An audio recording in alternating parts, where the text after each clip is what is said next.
Lundi malam na mabota na bino batata ba mama bozali ebele bo mesana déjà na programme na bino Mag FM na nzela ya FM télévision topesi bino mbote.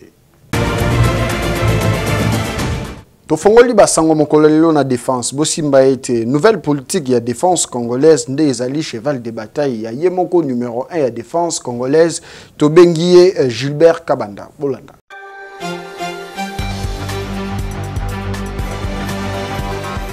Ministre de la Défense Kabanda Zalibongo mené véritable campagne de vulgarisation et nouvelle politique de défense nationale congolaise. Yango ezali kaka na kati ya Congo mobimate kasi ezali bongo pe na libanda ya Congo.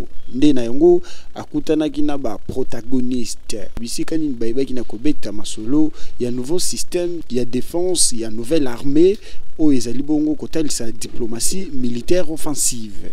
Nde lisolo yango ebetamaki bongo na bandeko ya Union européenne o bayaki komona ye na représentation ya Mathilda oyo aprofitaki pe na kopesa bongo ministre ya défense ba matondo mingi pe ba encouragement. Nde na yango ministre ya défense nationale akendaki bongo pe kaka kosala même exercice na kobengisa bongo pembeni ya mesa ya lisolo ba attaché ya défense ya différents pays étrangers oyo bazali bongo accrédité na Congo démocratique kaka na nouvel esprit il y a mise en œuvre et une nouvelle politique il y a défense à la République démocratique du Congo loko la izali kotel sa musala azali kosala na o etali bongo défense na yango ministre ayebaki bongo na ko senga na bandeko bayeba bongo na ko mettre ensemble expérience na bango na oyo Congo démocratique azali na yango po bayeba bongo na expérimenter nouvelle politique il y a défense à la République démocratique du Congo. Commission électorale nationale indépendante a ebaki bongo na coprologer enrôlement awa na ville province ya Kinshasa.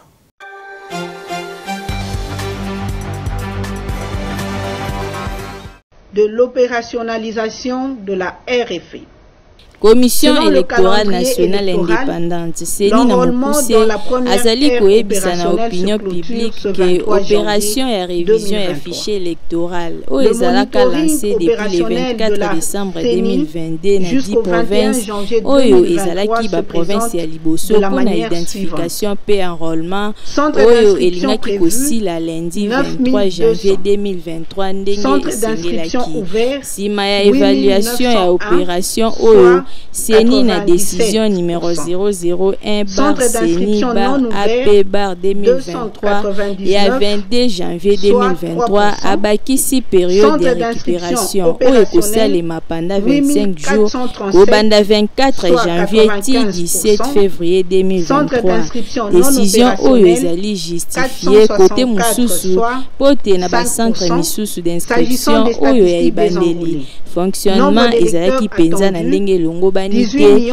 oyo ezali nécessaire pour na congolais nyonso ya ko remplir ba conditions esengeli ko sepela na qualité ya électeur pe ko figurer na kati ya liste électorale na ngambu mususu kolandisama na calendrier ya processus électoral 2021-2027 opération ya identification pe enrôlement ya ba électeur na ba province oyo et kozala deuxième na opération et kobanda du 25 janvier 2023 pe et kosuka le 23 février 2023 na date ya 25 janvier 2023 kaka ba centre d'inscription oyo ekozala implanté na ba chef lié ya ba province ya deuxième ère opérationnelle nde ekozala ouvert na public ba centre d'inscription oyo ekozala na ba territoire ekozala opérationnel progressivement 3 jours après. Boye bake ba province na ba pays concernés ezali au Katanga, au Lomami, Kasai, Kasai central, Kasai oriental, Lomami, Lualaba, Sankuru, Tanganyika, Afrique du Sud, Belgique, pe na France. Nombre d'électeurs enrôlés sont Tobeta masolo enrôlement na Mag FM Mokola Lelo Bosimba été secrétaire général adjoint en charge ya ba question électorale ya parti politique. Autre vision du Congo AVC na Mokuse akendaki bongo kozwa ya ye carte d'électeur na base na ye ya Mongafula.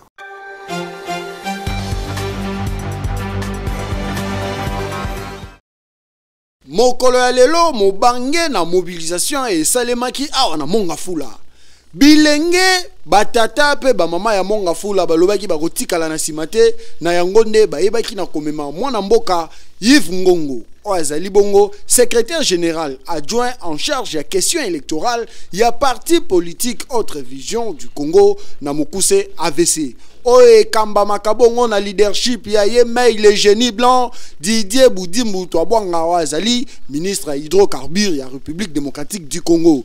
Na yango ba accompagner qui inde na kati ya fief na ya monga fula kino akomaki na centre na ye bisika nini esengelaki azwa carte d'électeur na ye na kobima na ye alobaki boye toye awa pona ko s'enrôler toye ko s'enrôler pona nini pona ko voter na 2023 oyo tozali na décembre objectif ezali to pesa mokonza mboka deuxième mandat to voter autorité morale na biso Didier Boudimbu na députation nationale biso to ko voter na députation provinciale yango toyei awa pona kozwa carte tola kisaba na monga fula ke biso nyonso il faut to leka na enrôlement soki to leki na enrôlement nde bokotinda ngai ndenge botinda nga toujours na kende pour lobelela bino alors yango na ye awa kozwa carte yango yo na AVC ezali parti oyo ezali ko accompagner tata mokonzi ekolo chef de l'État Félix Antoine Tshisekedi Tshilombo pe na yango bango balobi bakosala manso po ete Félix Tshisekedi azala réélu na 2023 pe ayeba na ko remporter majorité parlementaire kuna na Assemblée nationale. Toujours dans l'enrôlement, Bosimba était mwana mboka Gaston Mutombo ya lingomba politique UDPS yepe akendaki ko accomplir devoir civique na ye.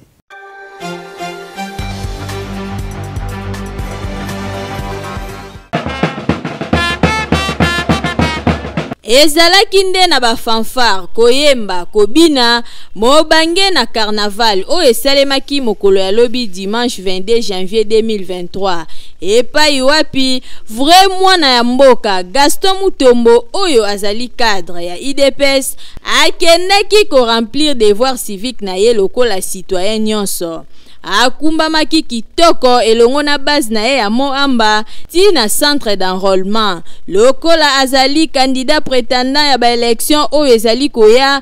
Gaston Mutombo cadre ya IDPS alakisi soutien na ye epai ya chef de l'État Félix Tshisekedi esengeli boyeba ke Gaston Mutombo azangaki te na ko inviter population ya Moamba bakende ko se faire enrôler po et permettre bango baleka kitoko na maponami oyo ezali koya pe bayeba kopona candidat na bango. Nakanisi ke acte na uti ko sala sikoyo elakisi engagement oyo nazui pona ko salela dans le futur proche, si Dieu le veut, na engagement on a eu à causer là, mboka na biso. Na yena loko poser acte oyo, pona la kisa base na biso que nandimi kolandazela oyo bola kisingai. C'est-à-dire tous les cas na mapona.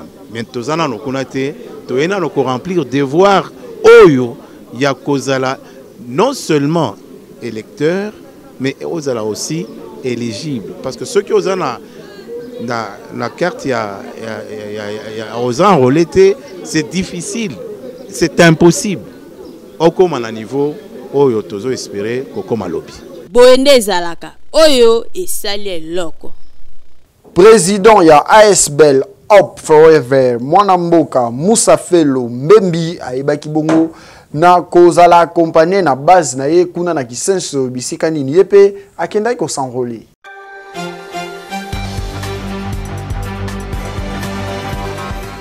Baboujaki district ya Moamba mokolo ya lobi dimanche 22 janvier 2023 bango banani ASBL Up Forever oyo kumba makana président Moussa Felo Mbembi basalaki marche na bango kobanda Moamba bakotaki ba avenue pe ba commune ebele na sima nango bakumba maki inde ti na centre d'inscription pe enrôlement o ezali na quartier Mbuku kuna epai wapi bagenda kotika président Moussa Felo Mbembi azwa carte d'électeur na ye. Tango akomi sur le lieu yewana a respecté procédure o ezali établi na CENI abandi ko remplir ba fiche kino akei ko se faire identifier pe a s'enrôler na pete nyonso.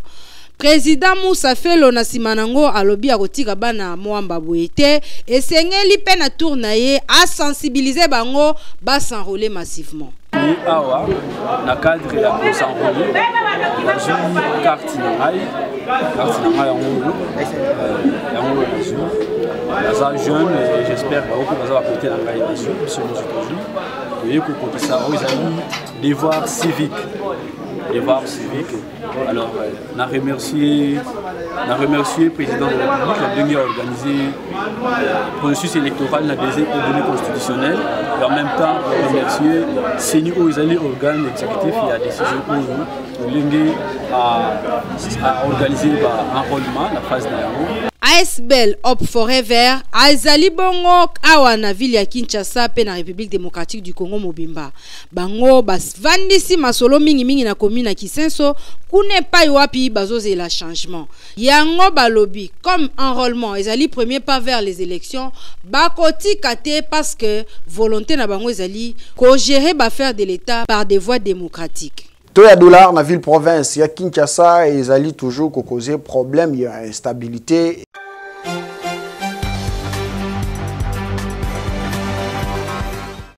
Likambo ya stabilité monétaire na Kinshasa tozo comprendre ngo lisusu te pour ceux que ozotambola na babalabala okomona mutu na mutu abimisi tableau na ye atanya ngo pe na balabala l'état azotia to oyo et c'est policier côté mususu batie 21 000 côté mususu 21 100 21 200 ainsi de suite finalement tozo baté nini oyo bakonzi bazosala bazomona to bazomona te komata ya dollar yango bezo sala ke biloko na marché et variaka à tout moment parce que tozali lisusu na stabilité ata côté na o etali dollar pe biloko ya kosomba ezo sala pasi na yango bana mboka balobi boye tozo comprendre te na mboka o tozo kende ti wapi dollar na to oyo to kelongo ti wapi biso zo ba simple débrouillard tozo ba serragère serrage tozo mana 1000 francs le comme na 1500 tala to ti wapi président hein.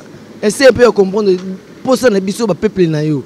Tala dollar risqué commis. Tozo kende wapi. Serrage 1500, ezaki na 1000 francs, et comme na 1500. Col, ezaki na 500, et comme na 700. Ti wapi. Ba ndeko na biso ba soda ba ya to sirele bango, yo fele. Na 1500 to somba kaka. Revenu na biso za wapi. Avenir na biso to mona te, tozo vota kaka, mais tozo zo solution te. Tote kata opi wango tote ka morezo mata pake na mito 1500 to mata 150 bazo kanga biso tozo e basans te la mati ezo mata kaka donc 21 000 donc ti wapi to suka na dollar wango to ebika ke eloko so ezaki na 100 francs ta dollar mati 21 000 c'est que mati de na 1000 francs donc to suka wapi toko senga na bakonza secteur en tout cas ba bongo na ko stabiliser monnaie pour ceux qui monnaie est stable yango pe permetaka que économie est à la normale boye kitoko tin avenue université o ekaboli ba commune ebele tozwa mi bongo na commune na Kalamu na croisement na yango na kapela ezali na ita moko ya malamu te.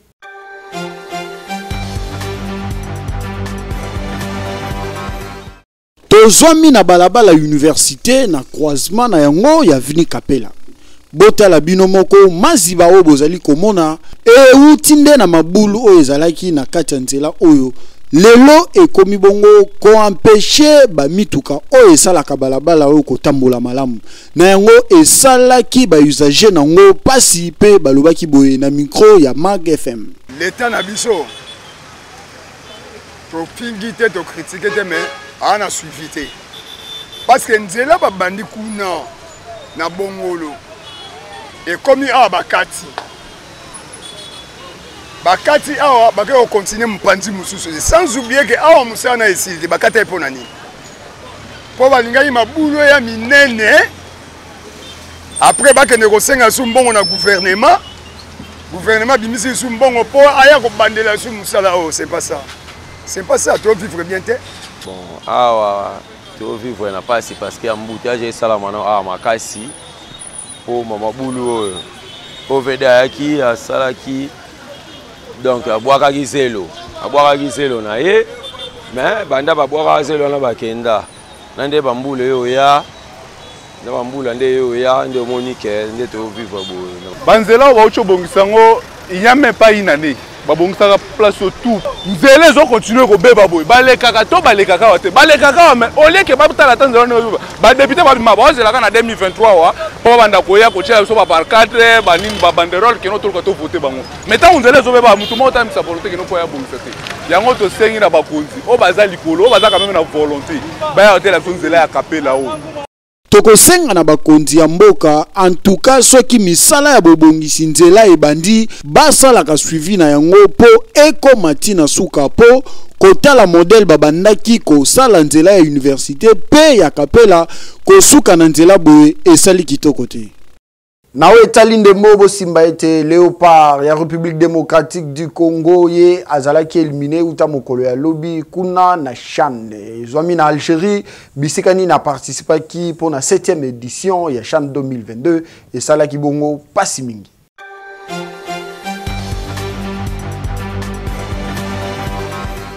Et si l'équipe on a Léopard de la République démocratique du Congo, Kuna na Algérie ou Tamokolo ya lobby. Bisikanini, 7e édition ya CHAN 2022 et Zala qui vraiment mal abordé par Léopard et la République démocratique du Congo. Wazaki logé bongo na groupe B et longo na Sénégal, Côte d'Ivoire, na Ouganda. D'entrée de jeu, Léopard et la République démocratique du Congo a Salaki face na Ouganda. Bisikanini baeba ki bongo na Okabwana na 0 but partout. Deuxième match naye aborda ki bongo Côte d'Ivoire ba yebaki pe akokabona libungu tulu na libungu tulu. Kasi na troisième match nde esika ba congolais nyonso bazalaki na Nîmes balobaki cette fois-ci toko beta les lions de la Teranga poto babongo na kozala qualifié na tour suivant. Kasi yango esalimaki te. Troisième match Léopard abandi bongo na sérénité nyonso détermination en staff technique na ba supporters au bazalaki na stade pe ba téléspectateurs o bandaki kolanda na nzela ya bilili. Kasi na yango ebandi nanga mwa Léopard kaka bawai na bawai. Kasi public ezali ko continuer kaka ko espérer. Koko babakoba ki Sénégal ayaki kolakisa ete yende azali bilombe pe ayebaki na kobeta bongo 3-0 pe na yango RDC ebina kotika 7e édition ya CHAN.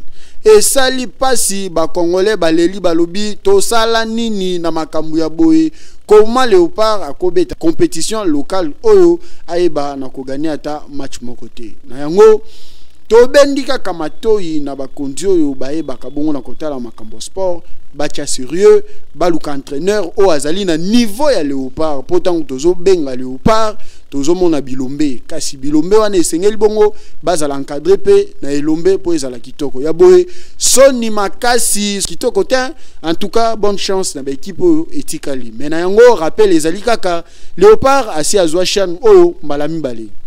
Centre hospitalier Dominique Lecoeur ezali esika oyo ebongi pour na soins de santé na yo.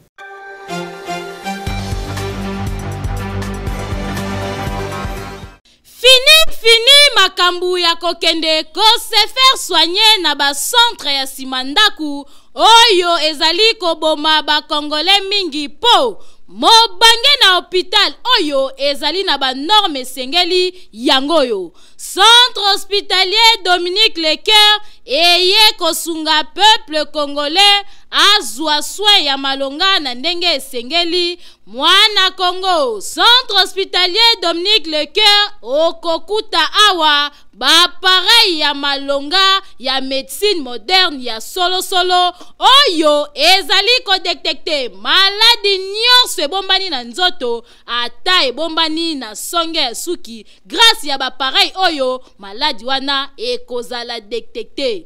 Awa bazali na laboratoire ya malonga kaka pona kosunga peuple congolais. Esengeli boyeba ke ba médecin oyo bazali ko traiter pe awa bazali ba médecin oyo batanga médecine na libanda ya mboka kasi baye ko pratiquer yango awa na République démocratique du Congo pona kosunga bandeko na bango bazwa soin ya malonga na ndenge esengeli. Na oyo etali prise en charge bomi tungisama te kokende libanda ya mboka na centre hospitalier Dominique Lecoeur prise en charge ezali assurée. Et sengeli koyeba lisusu que centre hospitalier Dominique Lecoeur ezali na ba service locaux là. Chirurgie, maternité, radiologie, kinésithérapie, échographie, endoscopie. Nyonso wana kaka po basunga peuple congolais ba patient na bango bazala bien traité. Na oyo etali cas d'urgence soki obeli na ndaku ozali na possibilité ya kokoma hôpitalité benga kaka ba numéro oyo po awa ba ambulance ezali bakoya kozwa yo tina ndaku pe babandi ko traité yo na kati ya mutuka tibo kokoma na hôpital. Makambo boye okomona ngo bipai nini soki na centre hospitalier Dominique Lecoeur te. Otuningai centre hospitalier Dominique Lecoeur ezwami wapi? Boki Mambangu na quartier Joli Park avenue Ring numéro 4, plus précisément na commune ya Ngaliema. Bokende na bino bikenda kenda te na ba hôpital ya Simanda Kupo, la santé n'a pas de prix. Boyoki pesa pe confiance na centre hospitalier café ke yo ezwami bongo na yolo na commune na Kalamu po ete maladi na yo eba na kozwa guérison na Lombangu.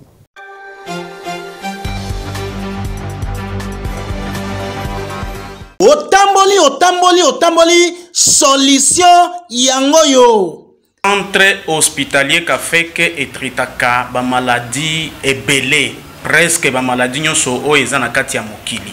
Tozana problème ya basi oyo babota kate. Tozana machine moko oyo ezopesa biso ba diagnostic ya solo malade oyo ya mikuwa. Rhumatisme, hernie discale, tozana ba spécialiste oyo bazo traiter yango makasi. Problème ya AVC oyo bazo kende ba poto. Ona domaine ya poison tika na yo pardon bondi melangai centre hospitalier Kafek domaine ya poison en tout cas à tes arts retardé to rapide awa soko ye ato tikala ki na 2 minutes ya liwa yeba ke soko zwikis ozwi solution. Biso tozana nguya parce que tozana machine moko oyo to yaki na poto ezo détecter kito problème ya ba poison na kati ya nzoto. Ata eza ya ndenge nini et puis tango e détecter yango ezo talisa tant oyo esali na kati ya nzoto quantité eza ndenge nini na ndenge nini ya ko traiter. Tingaka oyeba ndenge nzoto na ezali kotambola to oyoka batiko take ya machine ya mundele ndenga za ko détecter ba maladi nyoso yaka komona machine oyo babengi prophète. Prophète azali koloba makambo ezalaka o ezali koya po o ezali sika awa ndenge moko na machine oyo ezali ko détecter ba maladi nyos. Okosenga te o ebisa médecin onongai nazobela boy te. Appareil wana biso to surnommé appareil wana prophète zozuwa maladie nyonso oyo eza na kati ya nzoto na ya mutu na ba symptôme nyonso na cause oyo ekozaka maladie wana appareil wana e proposer lisusu traitement ya mutu oyo il faut kopesa telle période oyo toza na promotion ezala ba examen ezala ba traitement ba activité nyonso oyo ezosalama awa na centre hospitalier Kafeke eza na kati ya promotion toza na Rompwe Ezo, Simaya Station Lodge, Avenue Ngindu, numéro 5, quartier Yolo Sud, commune de Kalam. Numéro de téléphone Nabiso 085 041 14 07. Nawe etali mindule studio liloba ezali wana pona enregistrement ya ba mindule na bino alanga nzembo beta tour kuna ezwami na limité 14e rue.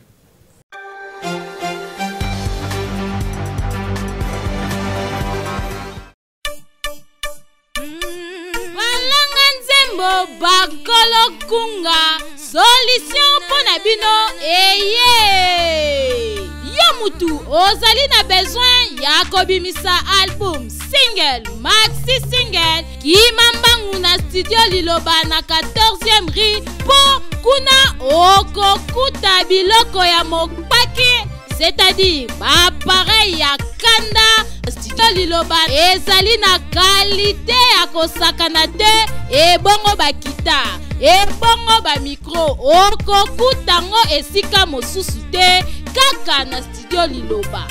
Awa soki okoti okoyemba lokola Angelu po awa son erataka kutu te awa tobetaka na biso mopanzi te po nyonso ezali na kalite. Enregistre album na yo awa ebimi lokola outaki na États-Unis nzoka nde enregistraki yango kaka na ville province ya Kinshasa na 14e rue na studio liloba. Awa ozali na tante ya kokende kosala mastering libanda po nyonso ezobeta madata na studio liloba. Kopanga na yo na oyo etali prix te a cause ya bappareil sophistiqué oyo ezali awa prix ezali nango abordable. Ofuti mbongo mukie kasi basaleli yo musala ya kalite. Oyoki Boki Mambangu na commune ya Limete na 14e rue industrielle numéro 23 na avenue Moulangi oza mobimba akei ezali na ndenge elongo bani. Oyoki boyebele.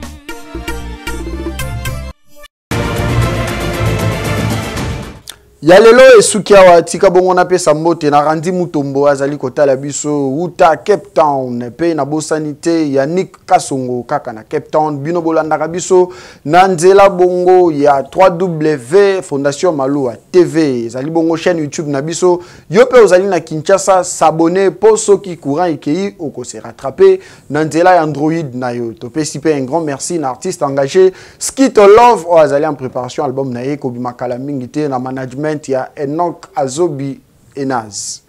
Ya lelo esuki awa na pesi un grand merci na oyo tobengi Torres Atibu azaki na simabilili pe na nzela ya montage Francis Peta azalaki wana na ngambu ya régie tozaki na DT Muya Gelor pe Danda Cruz makasi papa na bas da Cruz esengo ezaki yanga ya kobima na bilili na bino poete na iba na ko présenter bino yango tokutani na mbalasima.